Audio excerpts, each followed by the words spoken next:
nakaraang administrasyon, 'di ba? So kaya gusto nila masipa na si PBBM for one reason, two reasons. Una, magkaroon ng proteksyon si Daddy Dig sapagkat si Inday talagang puprotektahan talaga nito ang tatay niya.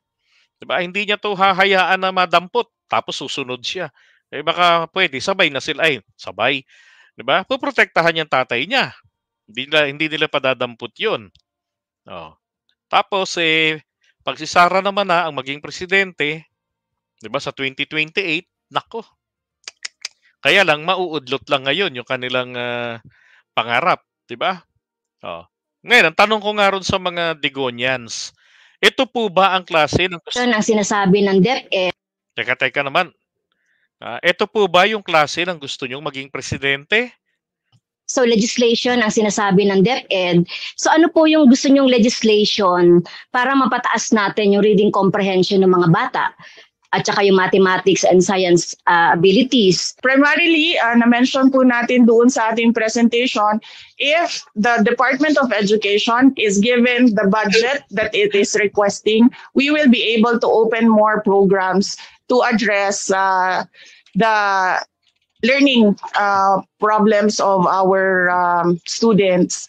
So, initially po, lumapit na kami sa Pangulo at sinabihan ko po ang Pangulo na if you give me 100 billion, I will solve all the problems of basic education. And that is what I want to reiterate as well to Congress and the House of Representatives. If you give us, the people here sitting in front of give us. And that is what I want.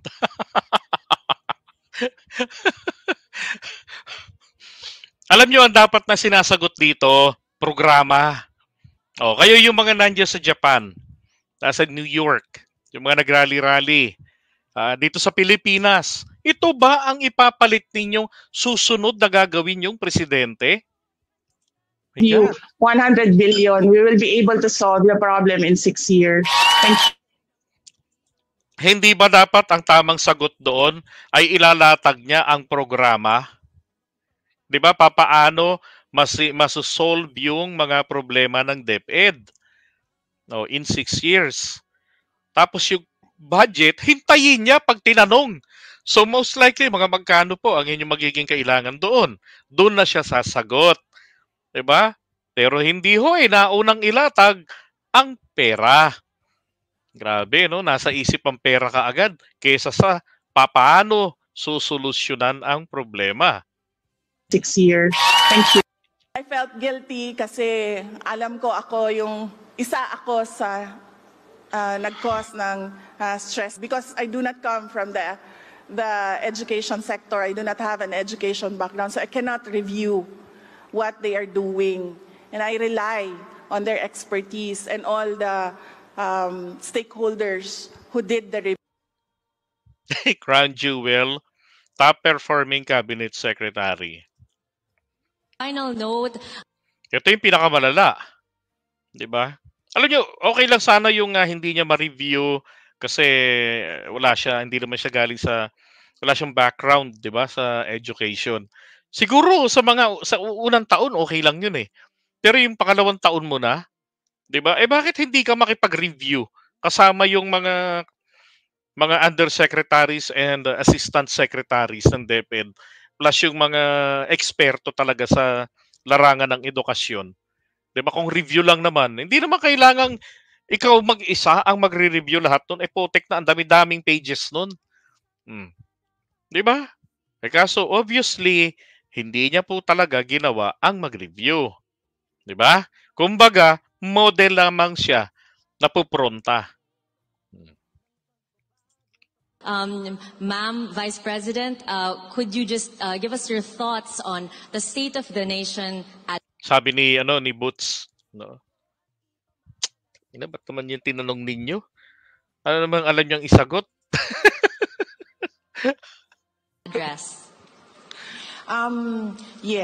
So initially, the SONA, the State of the Nation of President Marcos, I think everyone or many of those who do not understand economic numbers were overwhelmed with the numbers in the first part of the speech. That was, I think, the reason why it took a long time for people to start clapping, because the economic part was in the beginning, and many people really do not understand economic numbers.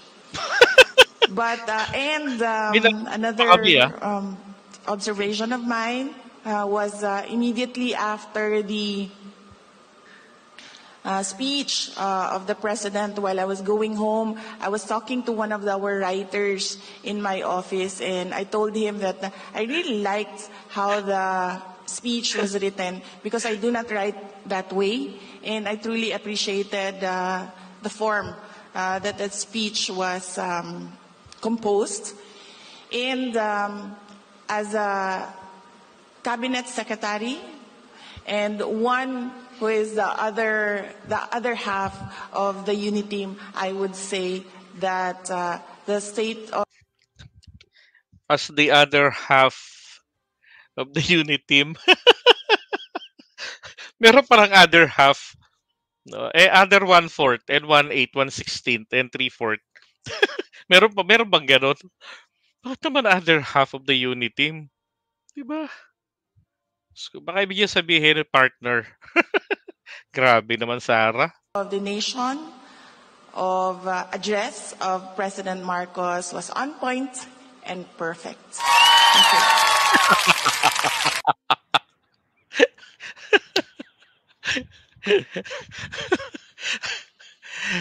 Yan pag-isipan yung maigi, gagawin yung presidente ng Pilipinas.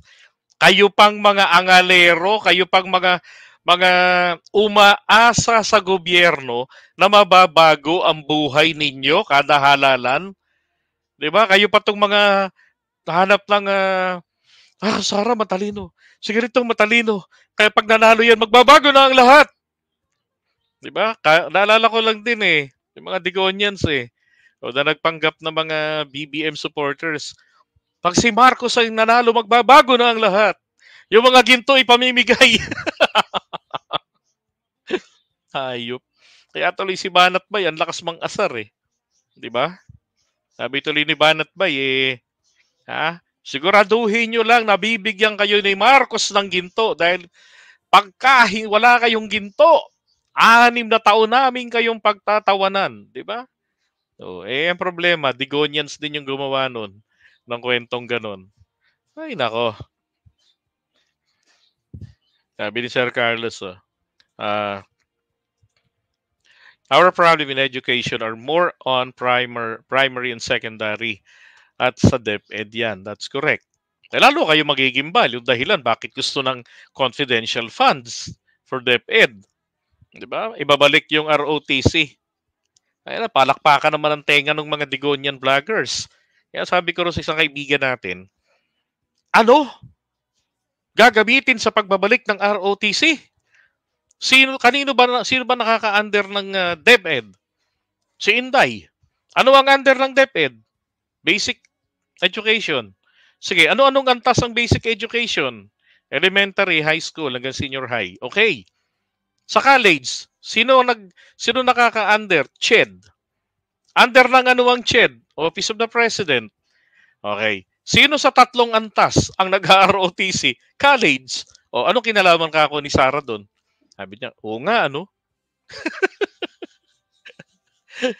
Oh my goodness. Di ba? Alright. So, iwan na natin to.